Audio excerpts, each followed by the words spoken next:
দমদম এলাকায় এর আগেও বহু অভিযোগ ছিল তৃণমূল জামানায় সিন্ডিকেট রাজ। আপনি নিজে সিন্ডিকেট নিয়ে মুখ খুলেছেন, মানে কি বলবেন এই syndicate? সিন্ডিকেট চলবে না, কোনোভাবে চলবে না। কারণ হচ্ছে এই সিন্ডিকেটে সাধারণ মানুষ ওষ্ঠাগত হয়ে গেছে। কে বাড়ি বানাবেন, কিভাবে বানাবেন, ইট কোথা থেকে নেবেন, বালি কোথা থেকে নেবেন, নিজেরা ঠিক করবেন। সেই স্বাধীনতা দিতে হবে মানুষকে। এবং রাতারাতি বিজেপি হয়ে যাওয়া কোনো কর্মীও যদি এখানে আসে, তাহলে তার বিরুদ্ধেও ব্যবস্থা নেওয়া হবে।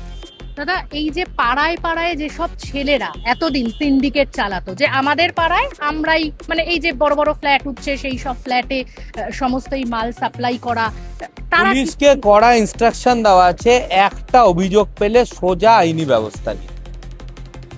এবার মানে তারা যদি বলে যে তারা কি করবে আগামী দিনে, মানে তারা তো এতদিন সিন্ডিকেটটাই না করে না না, এসেছে। তাদের সৎ পথে রোজগারের জন্য সরকার এবং মুখ্যমন্ত্রী যথেষ্ট সচেষ্ট। দুদিন দাঁড়ান, দেখতে পাবেন।